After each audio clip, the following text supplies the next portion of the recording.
from a remote village in Rajasthan's Sikar district comes forth with a confident, toothless grin, and see the editor of Rotary News, Rashida, sitting here. Some of the statements are taken from your Rotary Times, Rashida. It's tribute to you. Grin and whispers in our ear that this year I made rupees 100,000 by selling fish, which a contractor had quietly put in this dam for me. One has to take note. When again an old lady comes and showers her blessings on me and the team with tears in her eyes, that because of you, she could have the fresh drinking water after 11 long years. Both the statements are recorded or were recorded in year 2014. Since then, many such statements have come in. You can well imagine. This feat was achieved in the Aamoda Dam, built in a semi-desert area in Sikar by the Rotary India Water Conservation Trust RAWCT under the presidency of none other than ABN Mobile in partnership with PhD Rural Development Foundation.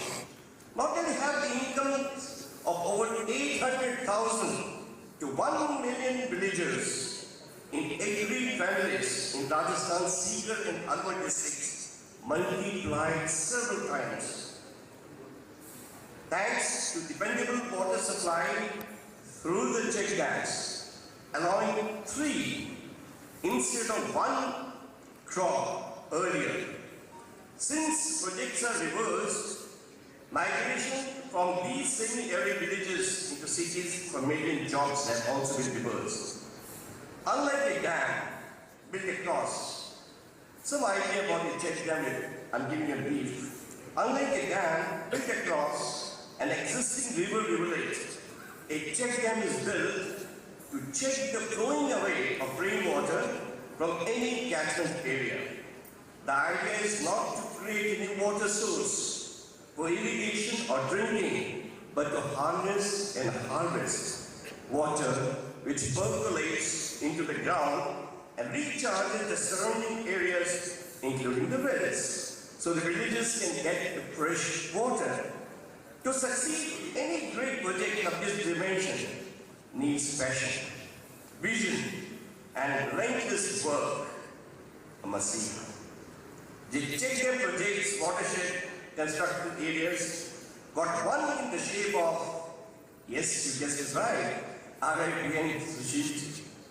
So when in 2003, as RA director he was asked for a possible theme and venue for the presidential conference. He suggested water and dairy. Then Honorable President of India, Dr. APJ Abdul Kalam, Honorable Chief Justice of India, B.N. Kripanji, Honorable Home Secretary Vinod Dugalji inaugurated it, along with many dignitaries, including the then RA President, Jonathan Majiaki. And the daily declaration was the major highlight of the day. And I'm happy to put water on RA agenda. That's what Sushil said that very day. That's what set up the RAWCT in the year 2004, with Sushil as the president and myself as the secretary in the year 2004. Since then, more than 500 check dams and other watershed structures have been put into use for uplifting of socio-economic development of villages in Haryana, UP, Maharashtra, Rajasthan and other states. RAWCT has come a long way and initiated the comprehensive and holistic program of WATER, water, an acronym. W stands for watershed, A stands for awareness, T stands for transformation of the water bodies, E stands for efficient use of water, and R stands for rainwater harvesting, under the guidance of PRIP Shekhar Mehta, and is committed to achieve bigger and bolder targets of 10% of the projects of Government of India, as it detailed yesterday also. Now, I as the President of RWCT, along with the committed team, are carrying on the legacy of RAPN Sushil, my mentor, my guide. He is always there, seniors watching us from somewhere, and have assured him with a presentation on water. Can you believe that? During his last days of life, he asked me to come and give the presentation of water, what I am doing, what we are going to do, and what are my commitment, what are my assurances, whether I am taking it forward or not. Friends, with all your good wishes, with all your commitment, we are going ahead. Friends, to accomplish such gigantic tasks, you must have the blessings of Government of India, Ministry of Culture, Water Resources. And for that, we have amidst us the respected Archana Brahmaji, Mission Director, National Water Mission, Additional Secretary, IAS from the Assam cadre, having vast and very demonstrated experience in public events, including management of rural women empowerment, etc. Formal MOU with MOJS, Government of India, is in the final stages. When she talks about, maybe she will give us good and better news on the subject. Friends, may I now have the aid of Additional Secretary Archana Brahmaji. May I request Archana Verma IAS is a 1995 batch IAS officer of Assam Meghalaya cadre and has been appointed as Mission Director, National Water Mission, Department of Water Resources, River Development and Ganga Rejuvenation, RD and GR, in the rank of Additional Secretary. Archana Verma always highlights the importance of water conservation measures for restoration and sustainable use of ecosystems. She calls for governments to work with people's participation to undertake various activities for sustainability. Ladies and gentlemen, Archana Verma, IAS.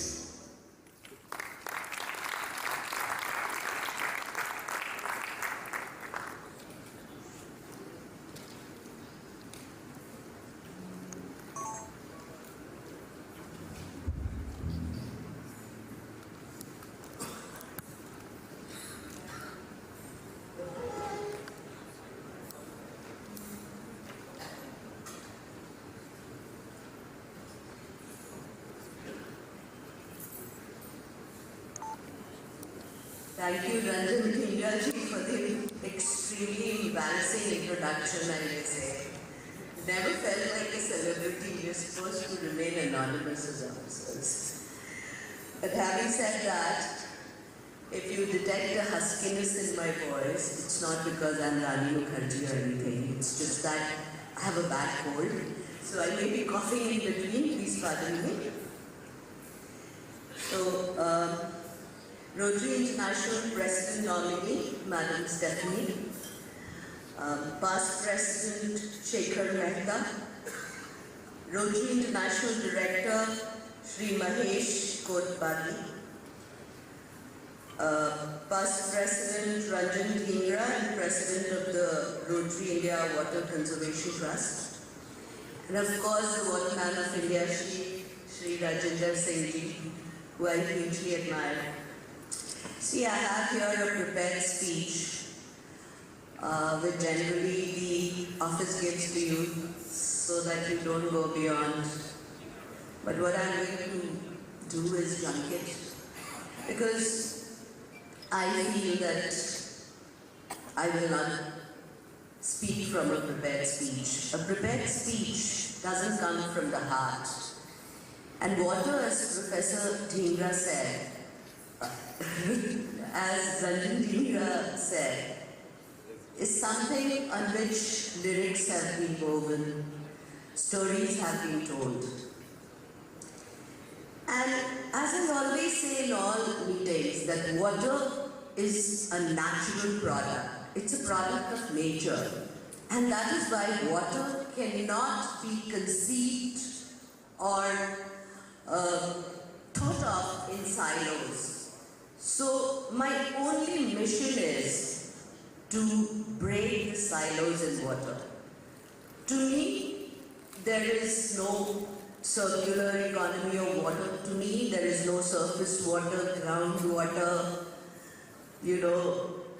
drinking water. Water is water. But we have, for purposes of policy implementation, we have broken it into silos, and that is where I feel the problem lies. Because water, like human beings, cannot exist in silos. There cannot be water financing which has no link to water infrastructure or no link to communities. So, under the National Water Mission, after we have taken over, our first attempt is to break the verticalities and silos in the thinking on water.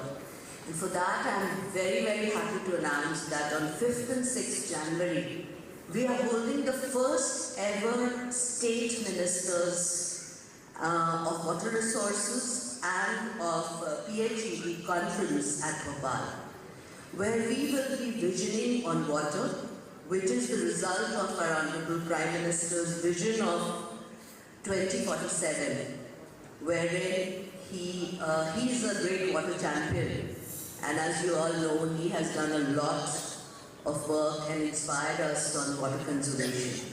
So this is the first ever conference which is going to get all the state ministers together, and they are going to make the presentation. And they are not going to talk schematically. We have themes like water governance, water infrastructure, water conservation, community participation. So that is how we think that these 5 objectives of National Water Mission, which I must tell you, in short, is that we should have water in the public domain, and it should be accessible to all. Water data in the public domain accessible to all. But we see that, there is so much of water data, but it's not somewhere integrated which can easily be accessed by the public. So our first task is to integrate all that we have at NWIC in the ministry, to integrate all the schemes and put together an integrated vision of water with good public data, which which also uses Internet of Things, uses the satellite, is geotagged. So that's how the National Water Mission, I don't think, is an implementing agency. It's a coordinating body which is a think tank, which is going to get into all the schematic thinkings and get everybody together. Second is where you all come into. The second vision is citizen and state for conservation. And as Rotarian Ranjan Dhingra said, that we're very happy to announce that we are in the final stages of a memorandum of understanding with Rotary India, Water Conservation Trust, whose president is Ranjan Dhingra Sahab.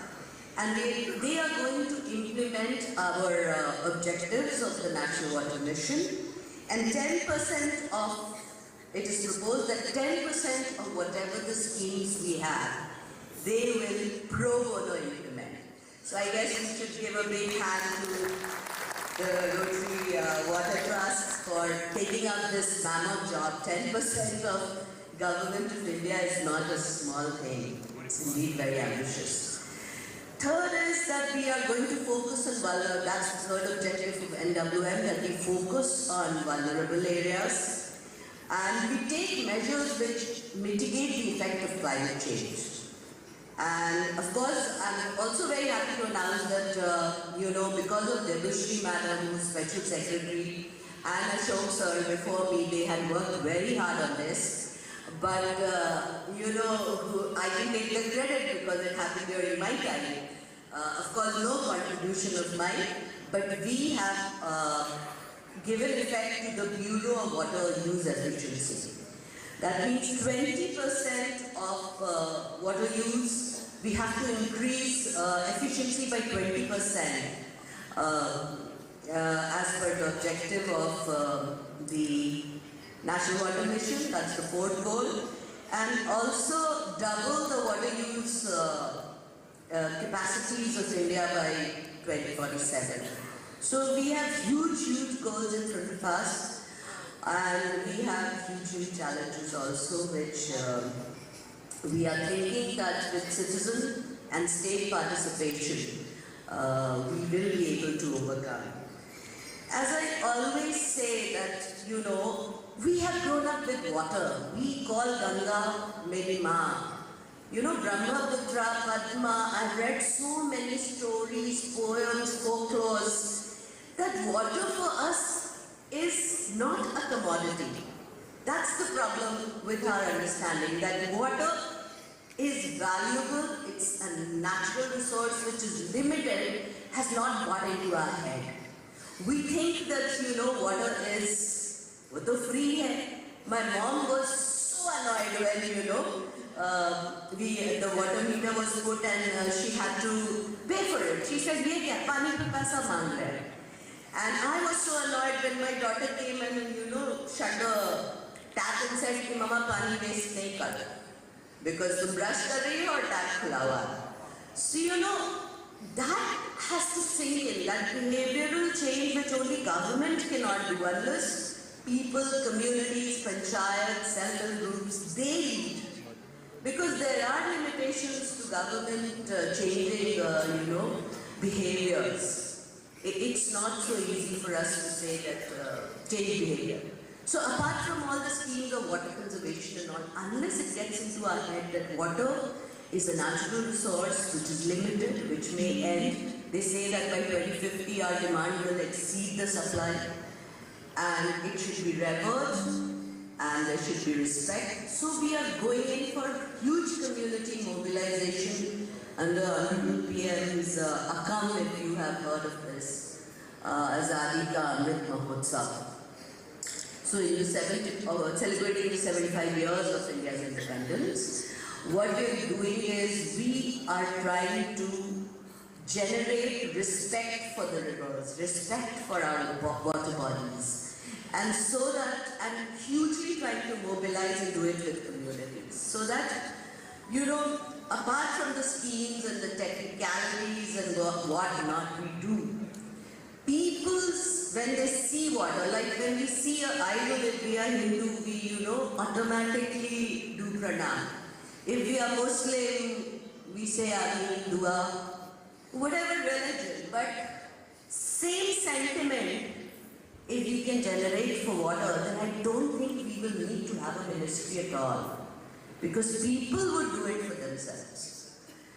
Of course, integrated basin management and all that would require technical expertise, would require a top-down approach. But, you know, the pictures that I see all around, for these kind of water conservation measures, for check dams, which I guess Rotary has built 10,000 check dams, we think that, you know, okay, my time is up. I do get very excited when I'm speaking about water. So, okay, I will not say much, except that I would like to thank Rotary again for, you know, agreeing to partner with us in this endeavor to ensure that pani rahega to milega na. So, I compliment Mr. Ranjan Dhingra and his team for taking on this huge onerous task, and we look forward to a beautiful partnership ahead. Thank you.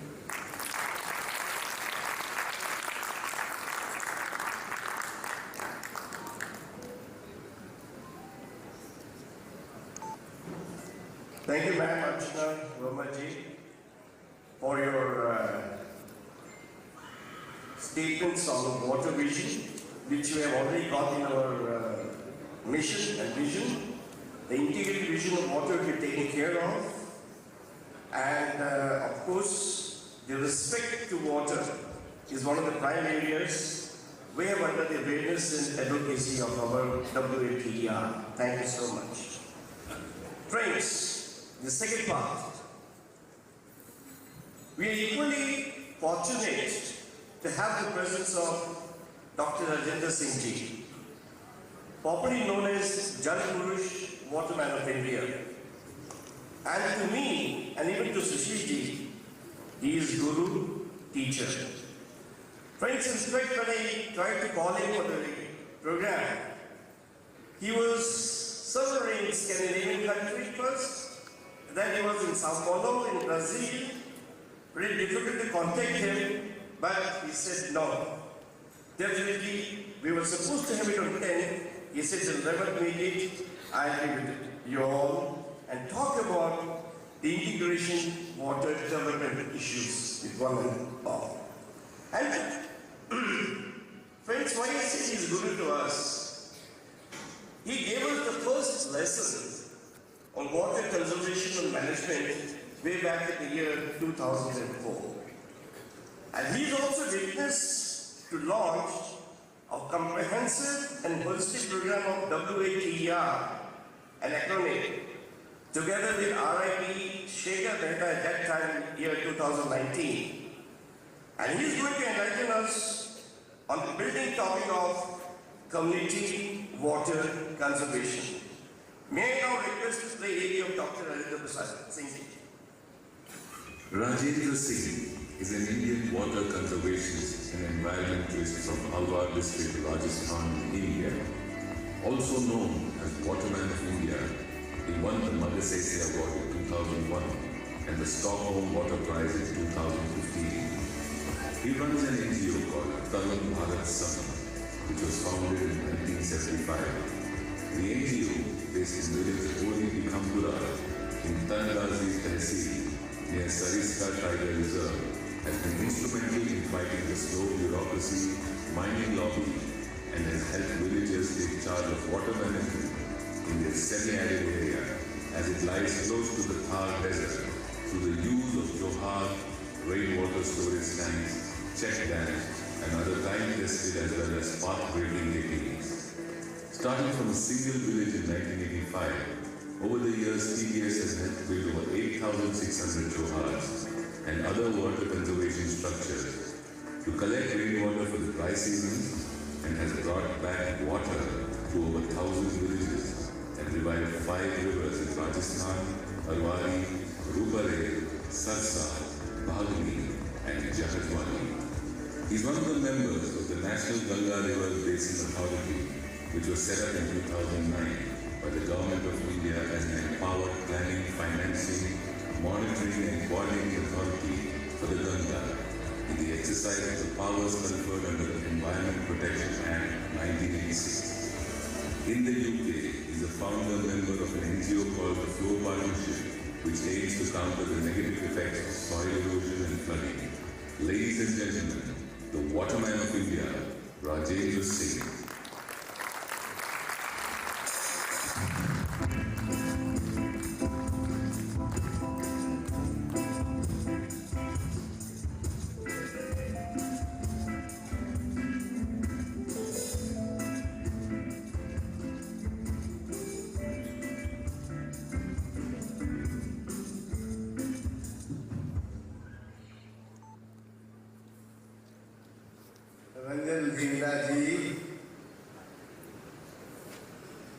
Archana Verma ji, Stephanie, Shekhar, Paniwala, Mahesh ji, Sushil ji आज नहीं है हमारे बीच, चले गए, लेकिन जहाँ कहीं होंगे सुन रहे होंगे।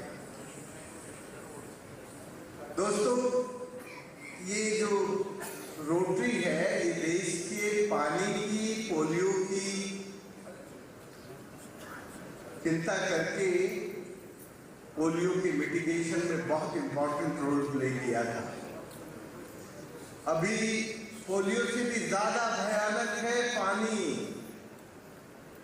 More than 72% underground aquifer is overdraft.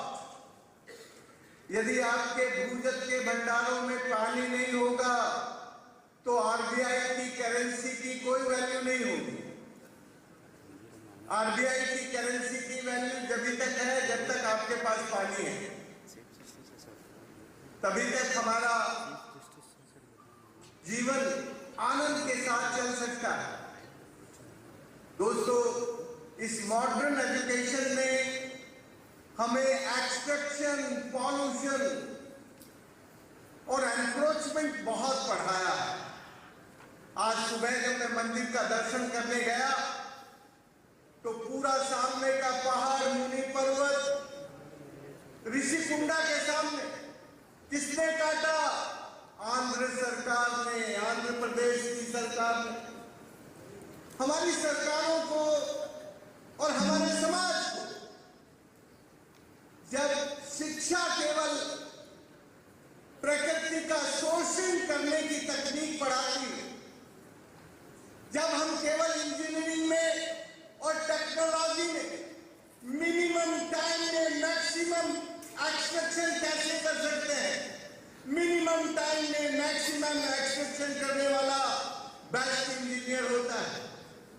तो जब एक्सट्रैक्शन करने वाले को आप सबसे बड़ा पैकेज देते हैं, सबसे बड़ा आदमी कहते हैं कि इसने मिनिमम टाइम में मैक्सिमम एक्सट्रैक्शन कर दिया।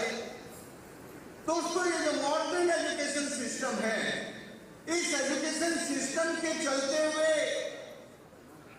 हमारा शेखर मेहता बहुत उत्साहित है कि अगले 10 सालों में उनको 10,000 बांध, जोहर, तालाब, चेक डैम, एनीकट बनाने हैं।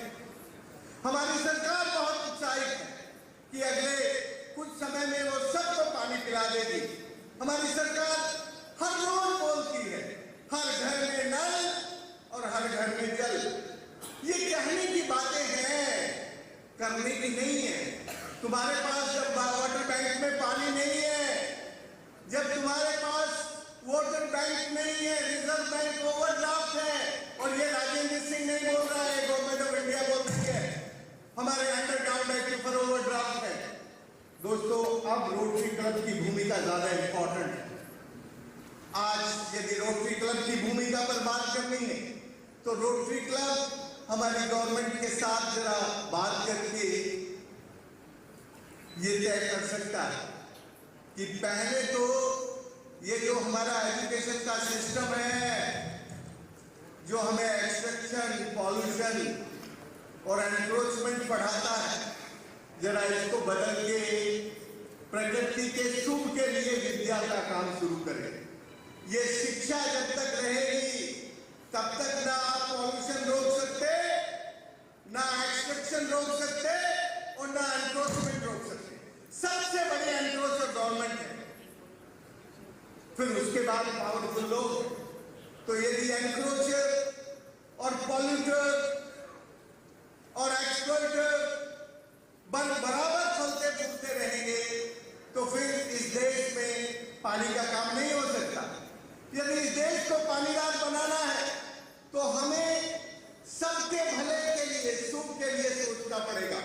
और दोस्तों, ये सुख का काम रोटरी क्लब कर सकता है। रोटरी क्लब हमेशा सुख के लिए चिंतित रहा है। पोलियो भी सुख का काम था, इसलिए रोटरी क्लब ने उसको बहुत अच्छे से किया। मैं आज सारे गवर्नरों को और सारे रोटरी क्लब के दोस्तों को, मित्रों को बहुत विनम्रता से ये कहना चाहता हूँ कि कभी कभी अपनी सरकारों को समझाने के लिए एक पुल की जरूरत होती है, एक ब्रिज की जरूरत होती है। जब मैं बोलता हूँ तो मुझे जरा खरा बोलना आता है, लेकिन आप लोग थोड़ा making the bridging and building the bridging थोड़ा आर्टिकुलेट भाषा में बात कर सकते हैं। मुझे आर्टिकुलेशन करना नहीं आता और मैंने सीखा नहीं आर्टिकुलेशन, पर रोटरी क्लब के अंदर एक कॉन्फ्लिक्ट रिजोल्यूशन आर्टिकुलेशन करके सरकार के साथ अच्छा डायलॉग करके ये बात की जा सकती है कि हमें जितना पैसा हम खर्च कर रहे हैं बड़े बांध बनाने पर और पाइपलाइन बिछाने पर और घर में हर घर में नल और हर घर में जल देने का जो नारा है वो तभी पूरा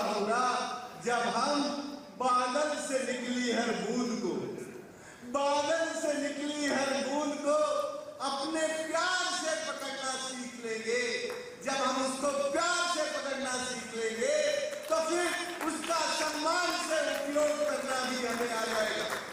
इसलिए यदि सरकार के साथ बात करनी है तो one hand community driven decentralised water conservation and other hand skill development in efficient use of water. Without skill development of efficient use of water तुम कितना भी बांध जोहर बना दो, हम पानी का 80%, more than 80% we are expending the water only on agriculture। दोस्तों, जब आपकी खेती व्यापार की हो जाती है तो फिर आप सारा पानी खेती में ही खर्च कर देते। मैंने पिछले 15 सालों से, रंजन तुम भी मेरी बात सुन रहे हो, मैं अपनी सरकार से बराबर कहता रहा कि भारत जितने एग्रो इकोलॉजिकल क्लाइमेटिक जोन में बटा है, ये जो हमारा एग्रो इकोलॉजिकल हाइड्रोलॉजिकल डाइवर्सिटी है, इस डाइवर्सिटी का रेस्पेक्ट करके हमारा जो क्रॉप पैटर्न है वो रेन पैटर्न के साथ इंटीग्रेट करना चाहिए। जिस दिन भारत में क्रॉप पैटर्न रेन पैटर्न के साथ इंटीग्रेट हो जाएगा, सेकंड में आपको वायदे से कहता हूँ 40% वाटर यूज इन एग्रीकल्चर आपका बच जाएगा और सेम प्रोडक्शन होगा। लेकिन ये काम कौन करेगा? क्योंकि इस काम में पैसा नहीं है, क्योंकि इस काम में कॉन्टेक्ट नहीं है, क्योंकि इस काम में कोई वो क्या मैं कहूँगा, छोड़ दो से करना है, कुछ है नहीं। ये बिना पैसे का काम है और बिना पैसे का काम सरकारें नहीं करा। सरकारें जब करती हैं जब तुम्हारे जैसे संगठन का दबाव उनके ऊपर होगा। हो सकता है कि तुम्हारे संगठन के दबाव में वो लोग ये बात मान जाए, पर करना चाहिए। मेरे ख्याल आप लोगों को बिना, आप लोग अभी भी अपने को तटस्थ बनाए हुए हैं, और सच्चा तटस्थ वो होता है जब वक्त पे बोलता है। अभी वक्त है, भारत के अंडरग्राउंड एक्यूफर्स रोड ड्राफ्ट हो रहे। दोस्तों, मैंने पिछले 8 सालों में 127 देशों की यात्रा की है और मैंने 127 देशों में देखा है लोग बेपानी होकर किस तरह से डिस्प्लेस हो रहे हैं। और जब अफ्रीकन मेडिटेरियन कंट्री के लोग यूरोप के शहरों में जाते हैं तो यूरोपियन उनको कहते हैं ये क्लाइमेटिक रिफ्यूजी आ गए। आप देख रहे हैं कितना टेंशन है पूरी दुनिया में, और ये जो डिस्प्लेसमेंट है due to the flood and drought, the all displacement only the increasing the drought and flood.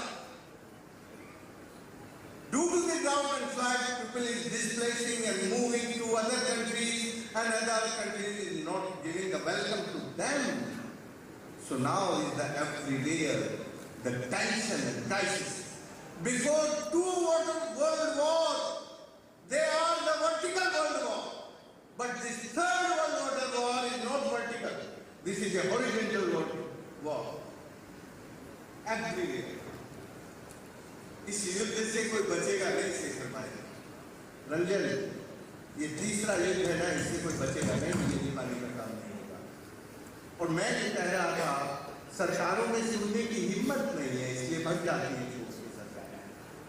मैंने सच्ची तो कहा, मैंने अपनी बात नहीं की, मेरी सरकार बोल रही है कि 72% अंडरग्राउंड एक्यूफर ओवरड्राफ्ट। मैंने सच्चाई तो बोली, मैंने किसी पे हमला तो नहीं किया। तो सच्चाई भी नहीं सुनोगे। जिस कंट्री का 72% अंडरग्राउंड एक्यूफर ओवरड्राफ्ट हो, वो कंट्री कैसे सर्वाइव करेगी फ्यूचर में? उसकी सस्टेनेबिलिटी क्या है? उसको तुम कैसे ये झूठा स्लोगन दे सकते हो कि हर घर में नल और हर घर में जल, हर घर में नल और जल देना है तो पहले अपने तालाबों को पानी दो।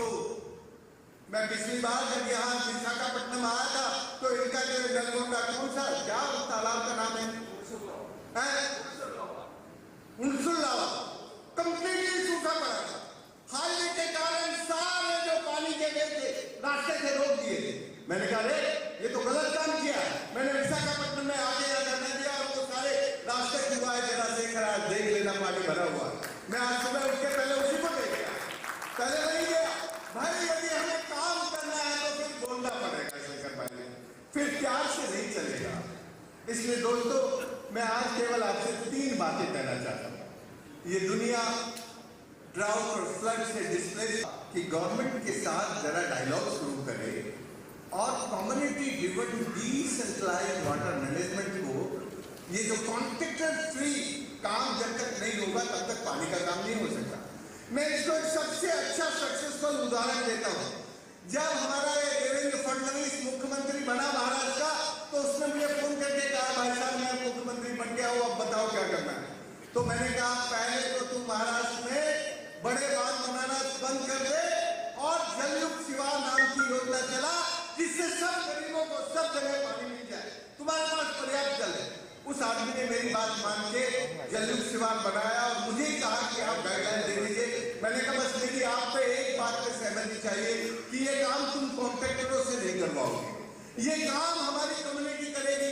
जब कॉन्ट्रैक्टर करता है तो contractor always bother about the profit, but जब कम्युनिटी करती है तो कम्युनिटी सबके भले की चिंता करती है। कम्युनिटी में भी करप्ट लोग हैं, मैं ये नहीं कह रहा कि सारे दूध के धुले हैं, पर कम्युनिटी कॉमन फ्यूचर के बारे में सोचती है। उस आदमी ने माना, भाई साहब मैं इस हाउस को बताना चाहता हूँ रंजन जी, पहले साल 300 करोड़ रुपए लोगों ने दिए जलयुक्त शिवार में, दूसरे साल 700 करोड़ दिए। लेकिन फिर एक मंत्राणी की मंत्री बनी और उसने कहा 3 लाख रुपए से ऊपर का जो काम होगा उसको कॉन्ट्रैक्टर करेगा। फिर उस काम में करप्शन हो गया और उस काम के खिलाफ फिर वो काम बंद हो गया। तो मैं ये कहना चाहता हूँ कि पानी का काम जैसे आपकी ये जो रोटरी क्लब करता है, वहाँ के लोगों को तैयार करके करता है। मुझे मालूम है रंजन ने सीकर में किया, और जब हमारे सुशील जी जिंदा थे तो कम्युनिटी से काम कराते थे। कम्युनिटी में काम करेगा तो कौन करप्शन करेगा? इसलिए community driven decentralised water management is the solution for this country. Contractors first, second, इस देश को एक वाटर लिटरेसी मूवमेंट चाहिए। वाटर लिटरेसी मूवमेंट के बिना इस देश में पानी का काम नहीं हो सकता, क्योंकि हम ऐसी फसलें बो रहे हैं जिन फसलों में बहुत पानी बर्बाद होता है, एवोप्रेशन होता है। ऐसी इंडस्ट्री लगा रहे हैं जो हमारे स्ट्रीम को पोल्यूट करती है। अभी गोदावरी नदी पूरी गंदी कर दी यार राम मंदिर में इसने। मैं इसलिए इतना ही कहना चाहता हूँ, बस 2 बातों सुनो।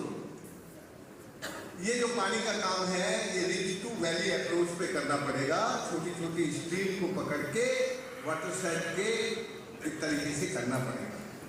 तीसरी बात ये, और चौथी बात ये कि इस वक्त रोटरी क्लब को भारत में एक वाटर लिटरेसी मूवमेंट की तरह पे सोचना चाहिए। और ये मूवमेंट में कुछ ज्यादा बातें मत रखो। एक तो हो कि हम कम्युनिटी ड्रिवन डिसेंट्रलाइज्ड कंजर्वेशन करें, और दूसरा हो skill development in efficient use of water. ये जो आपका इंस्टीट्यूट है रोटरी इंस्टीट्यूट, इस रोटरी इंस्टीट्यूट को इसी काम में लगाना चाहिए। मैं इसमें इतना कहता हूँ कि मुझे अभी world drought and flood commission का चेयरमैन बनाया इस अगस्त में, अगले 10 साल के लिए। यदि आपका इंस्टीट्यूट सचमुच इस लाइन में काम करेगा तो मैं ये जो people's world commission on drought and flood है वो आपके इंस्टीट्यूट के साथ मिलकर काम करूंगा। जय हिंद, धन्यवाद।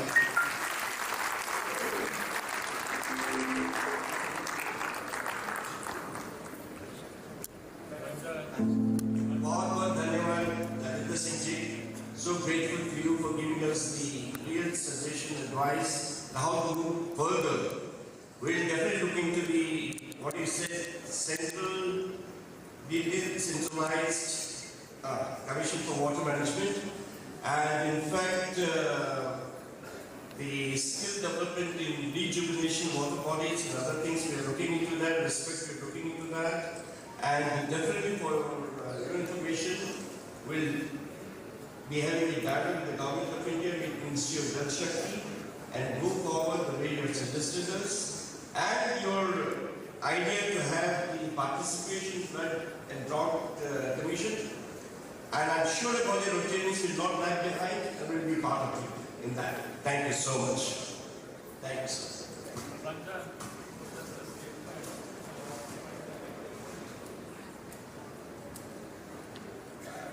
Big microphone.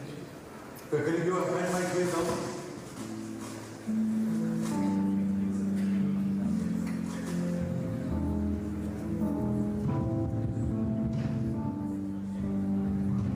We also request our Government of India Secretary Archana Verma to please come up on the stage.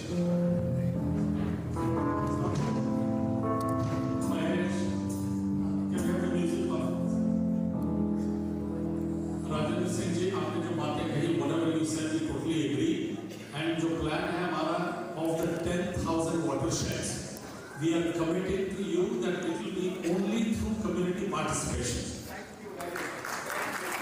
and you will be very happy to know not just watersheds even rejuvenation of water bodies we will do through community participation 100%. 10,000 of each of them, which is 10% of the goal of Government of India. Very few NGOs have the courage and the gumption to say कि हम 10% काम Government of India का कर देंगे. If you find 10 such NGOs, probably the government job will be done, but there will not be another NGO apart from Rotary who will be able to commit this, and we are committing to you. Mark it in 6 years, we will complete this. May I request Vice Chair T.K. Ruby to come up on the stage along with Shivraj, past governor. Both of them.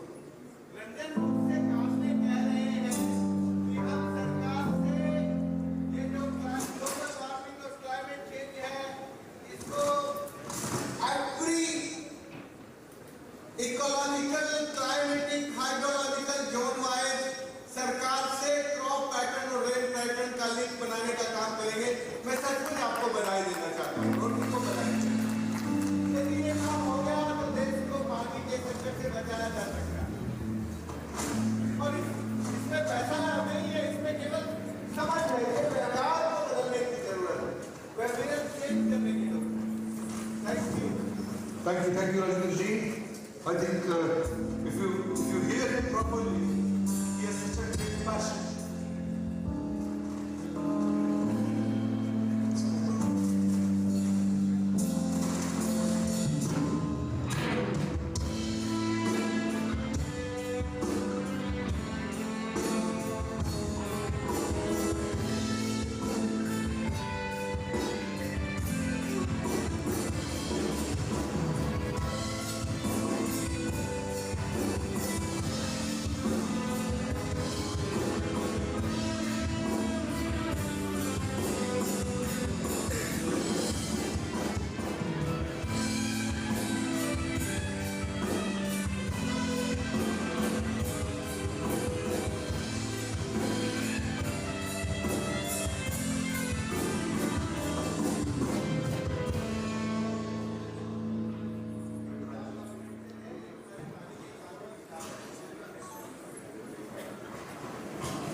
Thank you so much.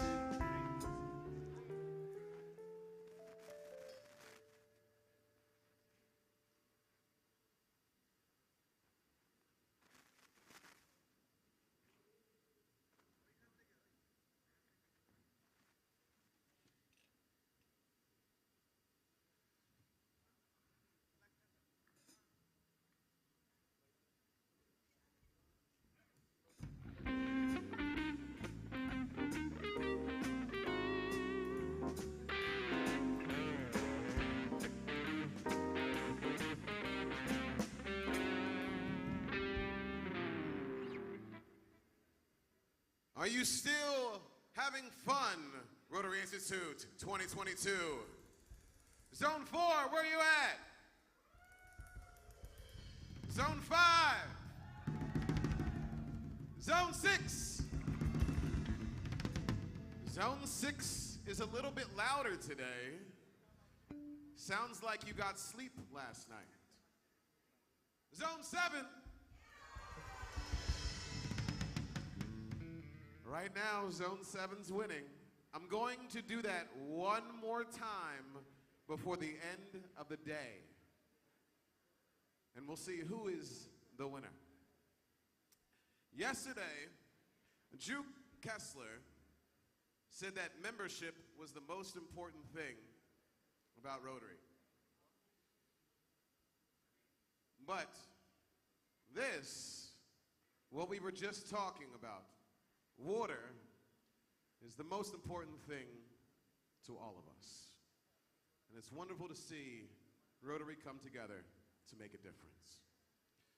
Now, to see how much we are making a difference and having so much fun, why don't we take a look at some of the things we've done over the past couple days.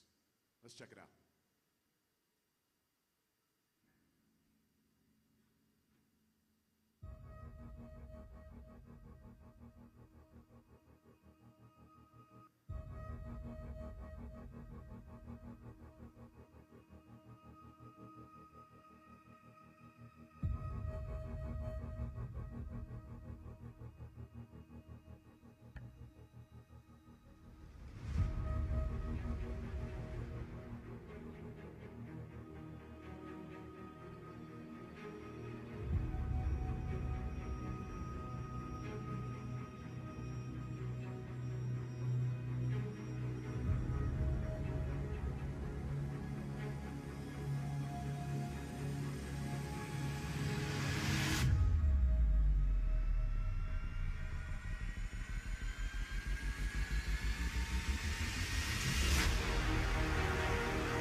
And it is not over. A round of applause for all of the fun that we've had here during this institute. Are y'all still having fun? Are y'all still having fun? We're not done yet. We're not done yet. As I mentioned earlier, water. The blue revolution that we just talked about. The water revolution. It's a revolution of health and safety. Every river fixed keeps people healthy and safe. Every drop of clean water keeps people healthy and safe. The more we change the world, Rotary can keep people healthy and safe. Our government also has a responsibility to keep us healthy and safe, and that can be done with law. To share his thoughts on law and society, please welcome ex-Chief Justice N.V. Ramana. Ramana is a former Indian judge and journalist who served as the 48th Chief Justice of India. Previously, he was a judge on the Supreme Court of India, Chief Justice of Delhi High Court, and the acting Chief Justice of Andhra Pradesh High Court. He has also been the president of the Andhra Pradesh Judicial Academy. He also handled a number of constitutional matters, including federal river disputes in India. Ramana was a counsel for several government organizations during this time, including an appointment as an additional standing counsel for the central government and a standing counsel for the Indian Railways in the Central Administrative Tribunal at Hyderabad. He was also functioned as the Additional Advocate General of the state of Andhra Pradesh. His Chief Justice of India tenure saw an increase in judicial appointments to the Supreme Court and High Court, which brought down vacancies to their lowest since 2016. He allowed exclusive online access to the media to attend court proceedings. He also did key judicial interventions in many cases. Some notable ones are putting sedition law on hold, cancelling the bail granted to Ashish Mishra in Lakhimpur Kheri violence case, setting up a panel to investigate the Pegasus case in which the bench said that the union government did not cooperate in the investigation, and his judgment that a woman's household labor is equivalent to an office-going man. As Chief Justice, he constituted a 3-judge panel presided by him to look into a petition challenging a 2013 Supreme Court verdict which held the practice of political parties distributing private goods like televisions, laptops as not a correct practice and considered them to come under the directive principles, while the petitioners considered them to be irrational freebies. He was criticized for not initiating a judicial review in any of the cases which require a constitutional bench. 53 such cases were pending when he retired. Some of the pending cases of importance include a challenge to Citizenship Amendment Act 2019, a challenge to Electoral Bond Scheme, the abrogation of Article 370 in Jammu and Kashmir, and Karnataka hijab ban. Ladies and gentlemen, let's put your hands together to welcome N.V. Ramana.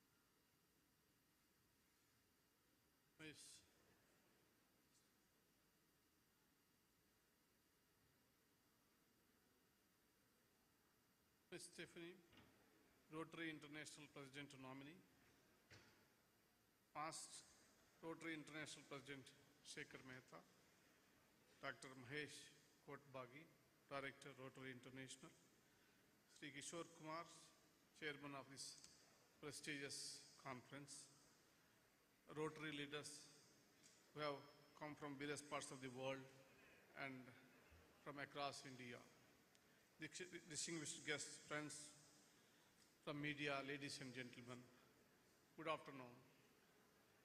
I am extremely honored and happy to speak on this event. This is a Rotary Institute 2022 at Visakhapatnam. Rotary International has earned worldwide appreciation for its impartial and broad-based community action and support for projects that are essential for the local needs. Covering 200 countries and with a membership base of 1.4 million, this organization has earned laurels for its selfless commitment to service. Rotary was one of the major contributors to the campaign of eradication of polio. Today, we are at the threshold of announcing that this virus is on its way to extinction. Society owes a debt of gratitude to Rotarians. Now, after hearing the other speeches, I had to add that water conservation movement also, they contributed a lot. I am honored to be a recipient of Lifetime Achievement Award presented by the Rotary Club of Vijayawada. I am very happy that the Visakhapatnam achieved the distinction of hosting this Rotary Institute of 2022 covering India, Nepal, Bhutan, Sri Lanka, Maldives. The city, which has been called the City of Destiny and the Jewel of the East Coast, has very long and ancient history. That a city whose history dates back to at least the 7th century AD is still of contemporary relevance is heartening. All the delegates are here to rededicate themselves to the service of their respective communities with over 100 delegates from various countries. This message will find momentum around the Rotary world. The facts that Rotary International President, Ms. Jennifer Johns, I was told that she left today for another engagement, is here, underscores the importance of this event. Ms. Johns is an inspiration to young professionals everywhere. While managing a successful company as its CEO, she is also extremely active and dynamic in her capacity as the President of Rotary International. She has the unique distinction of being the first woman ever hold this position in the 117 years of the history of Rotary. The four-ways test developed and followed by Rotarians is a representative of their world view and ethics. The four-way test was first developed in 1932 by Herbert J. Taylor, a business executive, as a simple mechanism to change the ethical climate of the company to save it from bankruptcy. It was adopted by the Rotary International in the year 1940 when Mr. Taylor was an international director of Rotary. The four-way test requires 4 questions to be asked about any action, plan, and or policy. Number 1, is it the truth? Number 2, is it fair to all concerned? 3, will it build goodwill and better friendship? 4, will it be beneficial to all concerned? Why I am referring this 4-test principle will come into later on when I talk into the subject. These 4 questions amount to only 24 words, but in these 24 words, the concept of truth, fairness and justice, fraternity and the good of the community find mention. While the 4-way test may have started out an ethical code meant for employees at a business, there is no denying that it can have universal application and importance due to its concern for the aforesaid values. The 4-way test will be my entry point to the topic I wish to talk about today: law and society and the idea that justice prevails. Dear friends, I want to make it very clear, this speech is not that much interesting when compared to the other contemporary issues. It is little technical and about the legal concepts. But however, I tried my best to simplify the concept.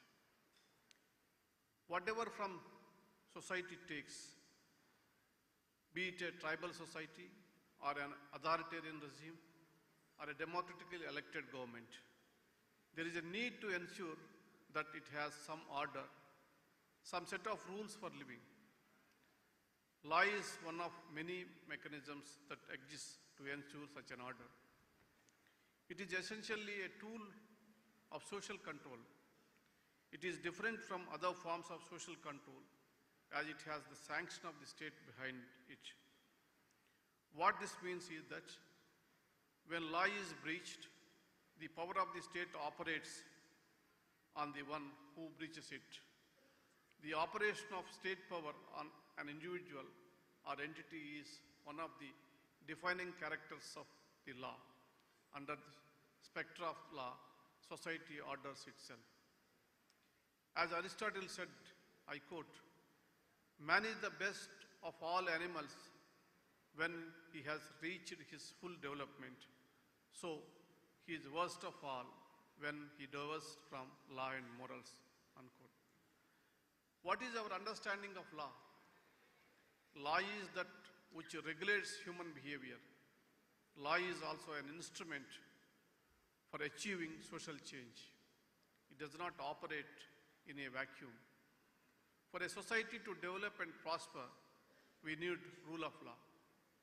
Where the rule of law is absent, there is anarchy.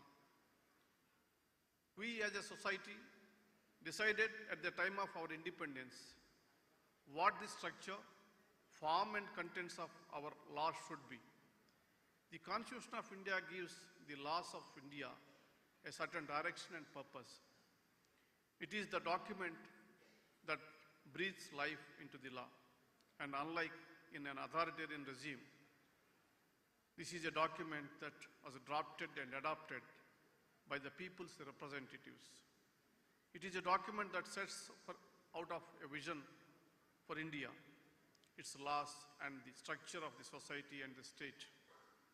It also follows space for debate and dialogue between people and the state regarding this vision. It provides means to resolve these disputes, be it through approaching the judiciary, exercising the right to vote, or through protests. The Constitution of India is therefore an organic document, one that was not imposed upon a populace, but was created by the populace, both at the time of the adoption of the Constitution and through the changing interpretation of the document over the years. The people had a major role to play. It can safely be said that the Constitution has constantly evolved through the active participation of people of this country. This is how it should be. Society is constantly evolving and progressing. Our values and what we consider important change with time. Anything that prevents such changes would go against the very nature of human beings as conscious beings. At the same time, we must never forget that we hold dear as a society. There should therefore be both a framework with guiding principles which allows flexibility of the future. The Constitution provides both. I believe that guiding principles of the Constitution were ultimately fairness, which is present in the concept of equality under law, the fostering of fraternity among us people, and ensuring justice for all.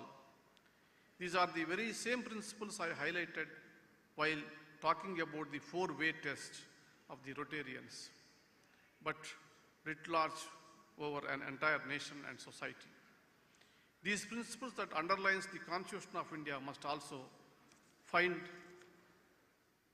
their way into the action of all organs of the state, be it executive, the legislature or the judiciary. And they must be foremost in the minds of the citizenry as they engage with the law and their own actions. This two-way interaction between the law and the society is a constitutional democracy such as ours is what must be thoroughly understood and appreciated. As the law shapes society, society too shapes the laws of the land. They cannot be diverse from one another. Unfortunately, in our nation, this understanding of the power of the people seems to be on a downside. The student movement that were at the forefront, major social and political changes are a thing of the past. Student movements today are a few and far between, with a majority of the students being apathetic to the society and national concerns.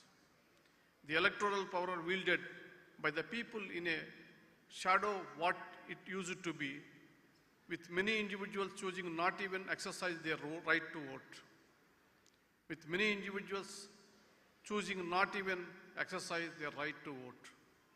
In my growing up years, protests were indicated of the concern of the society or a section of society and were taken seriously. To the contrary, now protests are viewed as a hindrance by rest. People are no longer motivated by ideas of equality, fraternity, and justice for all. They are instead of moved to by sectarian and communal concerns, rather than sharing in a broader spirit of belonging to one large community of Indians. At the same time, there has been a shift from the political and societal realm to the judicial sphere. In some such cases, judicial action might be necessary and desirable. However, in other orality, political cases such as a course of action wholly inappropriate. Moving social and political actions into judicial sphere limits the scope and ambit of the dispute. It forces political grievances to be squeezed into the language of law and fit into specific legal categories. It reduces the possibility of political action for resolution, as the executive is quick to raise its hand as soon as the judiciary gets involved. Further, through its very nature, it hinders the organic growth of civil political action and movements. In the sterile environment of the court, the emotive contents of the issues raised is lost. The power of the people is ultimately lost. This is one of the reasons that I believe that the courts need to be more circumspect about the kinds of matters they choose to take up and decide. All these are the symptoms of the deep malaise in our society, the malaise of apathy. When a person is apathetic to the concern of others, then we will reach a point where society breaks down. We will no longer form a part of a community, but will just be individuals living in close proximity and nothing more. Such a state of affairs cannot be allowed to thrive. I therefore request all of you to rouse yourselves from your apathy, exercise your voice, exercise your right to vote, be political and socially aware, and reach out to one another. Raise concerns, support and participate in political social movements that seeks to address the injustice around you. Be active in bringing judicial concerns before the court. Only then can we, as a society, ensure that justice ultimately prevails. I sincerely thank the organizers of the Rotary Institute 2022. I particularly thank all the office bearers who have meticulously organized this event. My presence is mainly due to the perseverance of Mr. Kishore Cherukumali. I wish all success for this conference. Thanking you for giving this opportunity.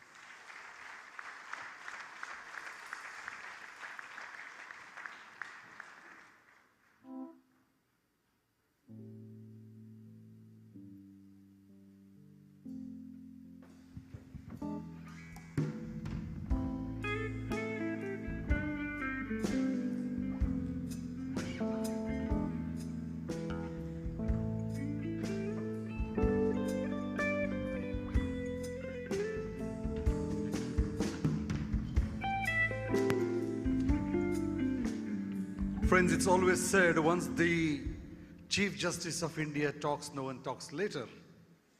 But I think in such a simple and with a depth of knowledge, he could explain us. I believe that law is a reflection or a mirror of society. And whenever we use in a colloquial words, that if the law and order is perfect, the nation builds. I think these are the heroes of our nation who has got India to this kind of a level. Let's give a round of applause to ex-Chief Justice of India, Mr. Ramana. He had an extremely difficult schedule, but one man did not leave him, and that's Vasant Kumar. May I request you? Mr. Vasant Kumar, can you please come up on the stage? That ultimately he had to fly with him and get him over here. And on behalf of the Institute, may I request Anirudh Roy Chowdhury, our incoming director, to please come up on the stage.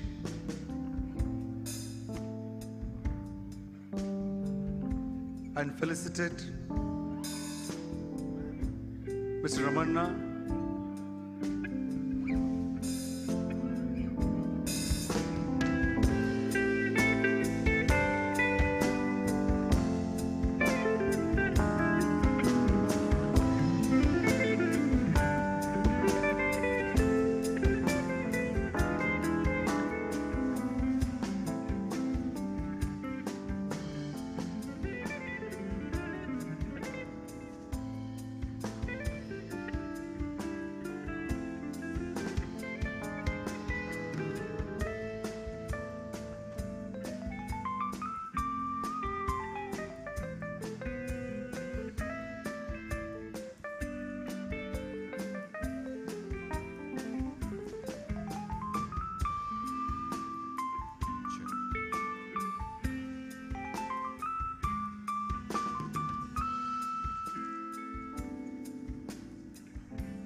So friends, let's keep the democracy on.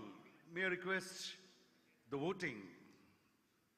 We have first, ladies and gentlemen, we couldn't get Sadhguru amidst us here today. We hope to see him sometime in the future, but he has sent us a lovely message wishing this institute all the best. Can we have a look at the message from Sadhguru?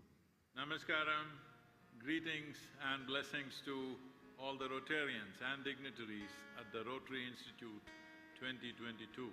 My congratulations to all Rotarians worldwide and President Jennifer Jones. It is wonderful that Rotary International has been of great service to communities across the world for more than a century. It is fantastic to see Rotary taking active interest in Save Soil movement.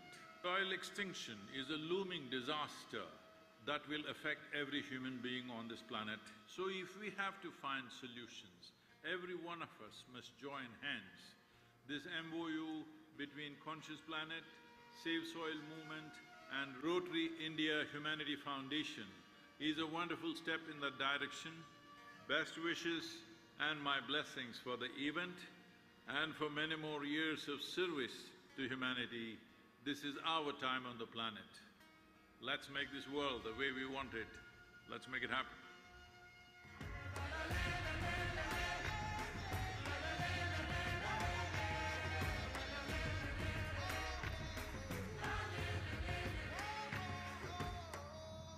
Friends, as you're aware, one of the biggest mission of Sadhguru is save the soil, an environmental and eco-friendly concept. And that's the reason we had invited Sadhguruji. He could not come here. In addition to Sadhguruji, His Excellency and the President of India, Draupadi Madam, the Vice President of India, Dhangarji, and along with the cine industry, Shri Amitabh Bachchanji, has also sent some of the messages. Looking at the time, we are not playing them, but we'll be sending those links to you later to the voting. So as you can see, every session we've been having voting, and thank you participants for your wonderful response to the poll. That's the next poll that is open. You can go ahead and send your responses. Past governors should undergo an update training every year, either virtually or in person. If you agree, say yes. If you don't agree, say no. So what we always say, the one who's the most literate is one who's willing to unlearn and then again relearn. So that's a cue to you. But yeah, that's the poll that's open. Go to your app, look at poll number 4. In the poll, this is the question you will see, and please give us your vote. Thank you. Back to Jason.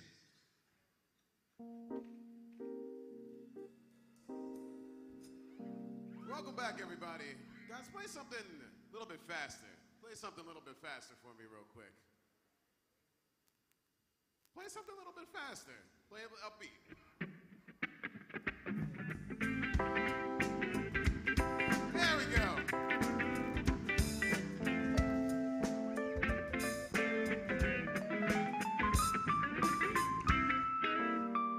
Close enough, close enough, close enough. Everybody, have you made friends this weekend? Have you made friends this weekend? Have you had some new ideas this weekend? Have you had new ideas? Yes? There it is. Here we got to expand our family, our network. We got to build new connections. There's energy in that. There's energy in us becoming friends. Last night, there was energy in this room. How many people were here last night? The band was here. We were dancing. Hand in hand, we had energy together. What if we could create more of that energy? What if Rotary connected with more leaders, joined hands with more friends, and created more energy? What if the 1.23 million of Rotary and 100 million members of the all-world Gayatri Bodhawada fraternity came together as friends? There'd be energy in that. To find out more about this energy, I'd like to welcome Dr. Chinmay Pandya to the stage. Let's have a look at the audiovisual introduction of Dr. Chinmay Pandya. Dr. Chinmay Pandya is the grandson of one of the greatest scholars, seers, philosophers of the recent times in India, Pandit Sri Ram Sharma Acharya, who was the founder of all-world Gayatri Parivar fraternity, which has 100 million members and thousands of global centers for social reform. He currently serves as Pro-Vice Chancellor of Dev Sanskriti Vishwavidyalaya University.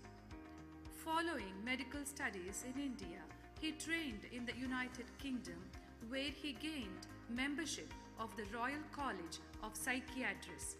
In London, he rose through the ranks of the British National Health Service and secured the post of Associate Specialist in Older People Services at the West London Mental Health Trust. In this capacity, Dr. Pandya managed patients with multiple psychiatric disorders, focusing on the treatment of dementia due to Alzheimer's disease. He returned to India and DSVV in 2010, heeding to an inner calling. Today, Dr. Pandya occupies multiple roles in the life of his university and beyond. He is the editor of Dev Sanskriti, an interdisciplinary international journal that addresses a broad range of Indian intellectual interests, including Vedic philosophy, culture, psychology, communication, education, Ayurveda, Indian and Eastern studies, and religious pedagogies.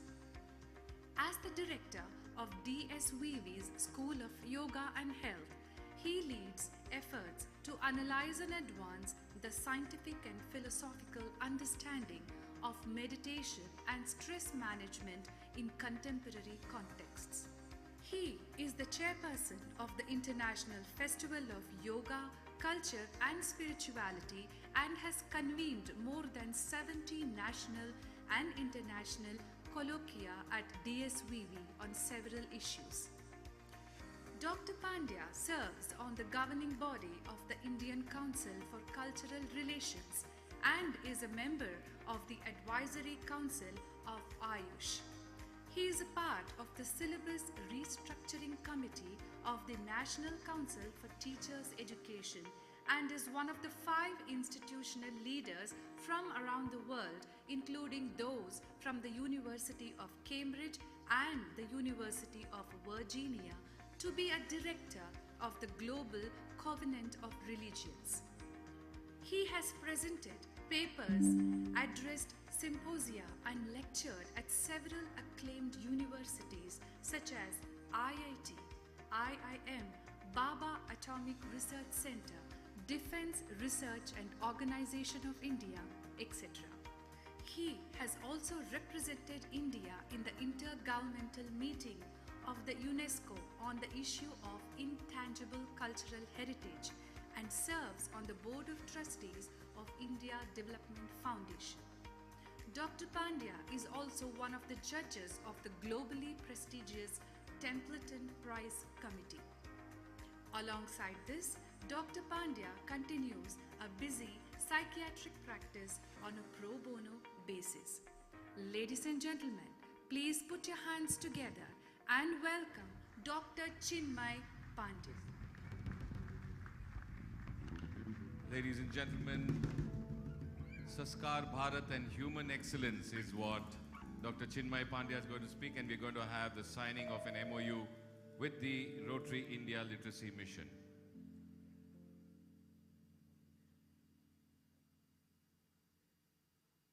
May I request Past President Shekhar to give opening remarks. Good morning, friends. So this session is on Sakshar Bharat, Literate India. And in our pursuit of total literacy in India, as you are aware, our program is Diksha, which is each one, teach one. The goal is 50 million in 5 years. No easy task, let me tell you, because that's exactly the goal of the government of India, who are also going to ensure that 50 million adults become literate. So here, the goal is not 10% of the goal of the government, but 50% of the goal of the government of India. So as I've always said, Gandhi said, find the goal and means follow. Means are not always in terms of money. At times they are in terms of partnerships. And I must thank Ravi Langar, past Governor Ravi Langar, who's not here, who introduced us to Dr. Chinmay Pandya, who heads the Gayatri Parivar. Gayatri Parivar is an organization which has 150 million followers. Even if 1% of their people joined hands with us on each one, teach one, it will not take us long to reach our total target of 50 million. So with that, we signed an MOU about a year back. The MOU is here. Kamal had signed the MOU on behalf of Rotary India Literacy Mission, and Dr. Chinmay Pandya had signed it. We all were at Haridwar at his ashram, beautiful ashram, great work they are doing, but that Dr. Chinmay Pandya himself is going to tell you about we will just see the, we'll present the MOU in front of you, and then we would request Dr. Chinmay Pandya to speak. And also, we'll request that now that the pandemic is behind us, I'm sure we will be able to take our partnership together. And may I request Ramesh Agarwal to please come up on stage, who is heading the adult literacy program. Ramesh Chandar, sorry. So we had the good fortune of being in Dr. Pandya's office in Haridwar. So not only does he inspire the Gayatri Parivar to make sure that every adult, illiterate adult becomes literate, every member of Gayatri Parivar himself or herself will try to educate an adult illiterate. So every member. So Dr. Pandya is going to ignite and inspire every member of the Gayatri Parivar to personally educate one illiterate adult and make that adult functionally literate. So let's give a big warm applause to Dr. Pandya for the work which he does.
धन्यवाद. Many thanks, Shekhar ji.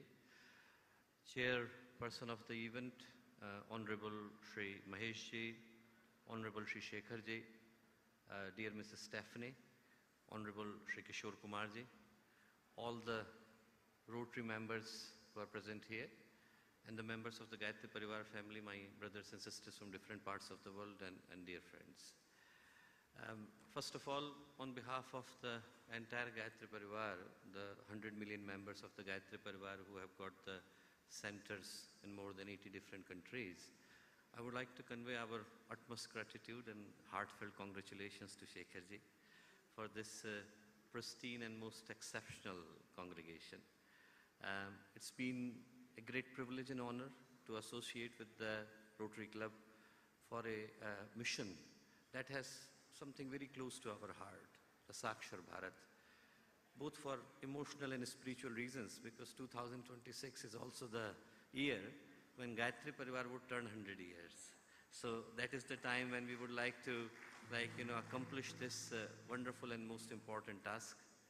Now, I am here to talk about something that is of closest, great importance to us, close to our heart.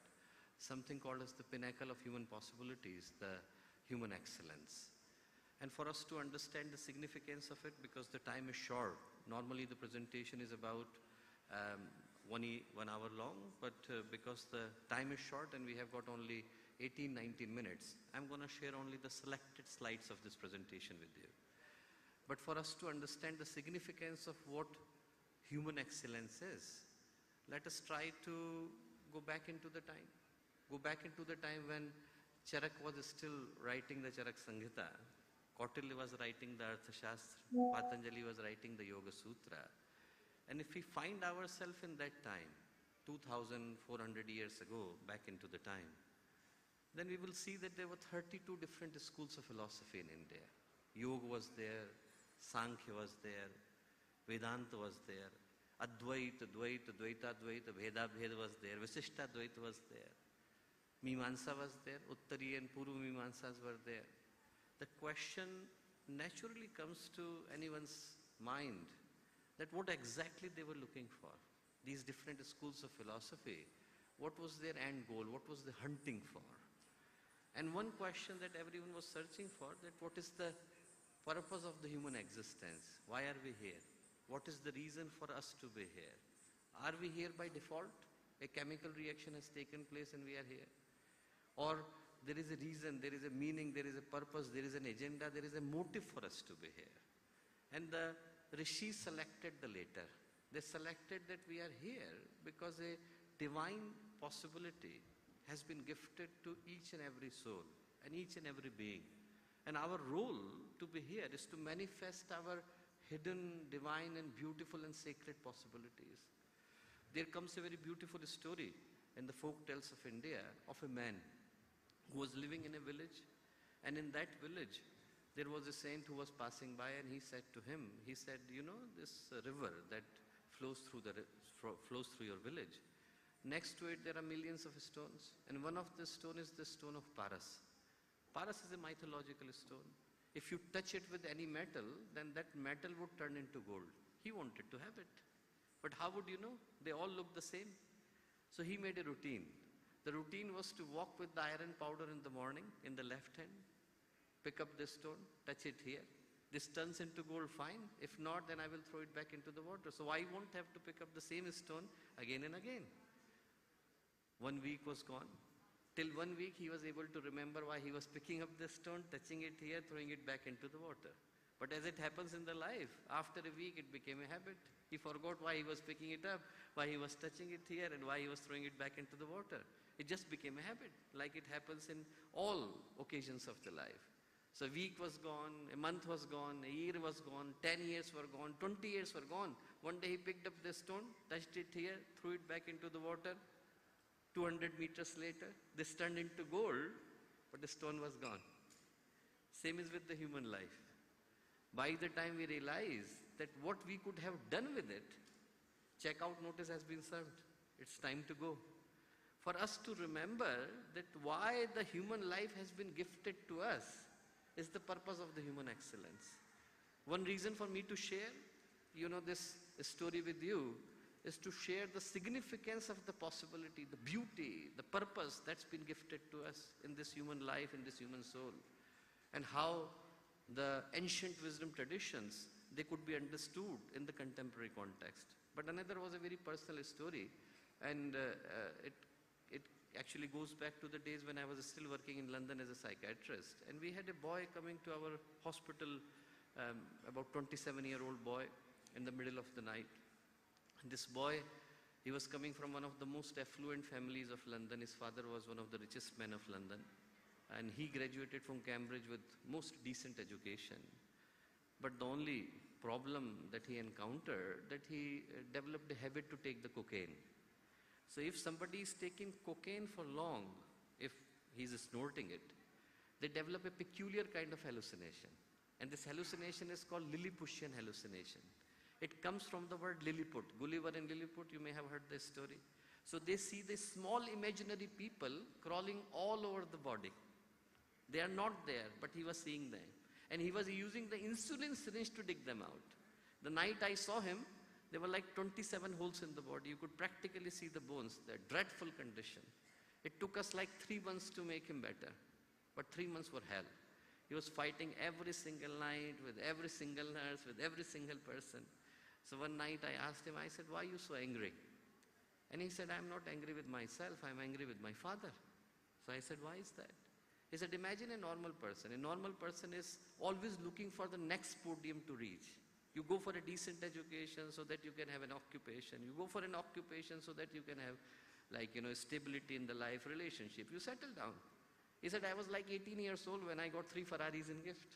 I was like 20 years old when I got the helicopters in gift. There was no place to go up but to go down. So identity that he was searching for, he could not prove it. So only path he could take was the path of the addiction. So I said, your father may not be responsible. It was not his intention to destroy your life. He thought whatever best he could do for you, he did. But even if you think that your father is responsible for it, the question that is worth asking, that whose life it is. Are you going to live your life blaming your father for it? Or are you going to take the accountability for it? So that's the night, and we did not see him again. And then 3 years later, he wrote a greeting card from South Africa. He said, that night when we had the conversation, it really pinched my heart. He said, I then went on a world tour, ended up at many places. Then he came to a place which is very close from here, a place called Bastar in remote part of India, tribal area. And there he saw a farmer. And this farmer actually had nothing, absolutely nothing to eat, and 4 children, but the family was so happy. They even invited him to have the dinner with him. So he asked his interpreter to ask the farmer, he said, ask him, how come he's so happy, he's got nothing? And farmer said that, who told him I have got nothing? He said, tell him I have got family. And he said, the moment I heard, next flight I took back to London. As I went, hugged my father, and we both cried for 4 hours. He said, first time I realized that life is not supposed to be pain and suffering. It is supposed to be a source of happiness. And how would you make it a source of happiness? And answer is here. Answer is that if we have got a purpose in our life, if there is a purpose, every second becomes a celebration. If there is no purpose, then we are just dragging it. It's a burden. We are trying to finish our duties and responsibility, but have got no idea why this beautiful opportunity has been gifted to us. But as the time is short, this presentation is long, but as time is short, I'm going to share only the selected slide. Normally this presentation goes through 3 different segments. One segment is the idea from which the enlightened beings see the human possibility. And second is to evaluate that what kind of life we are living. And third is to see that if we are not doing something right, then what do we need to do? And I will start with the great talk of Swami Vivekananda. When I talk about the great people, of course great people are everywhere, but because this presentation is created in India, fashioned in India, multiple references are coming from the people who are born and raised in India. And Swami Vivekananda is one of the greatest souls, affected the lives of so many people. And he said many great things.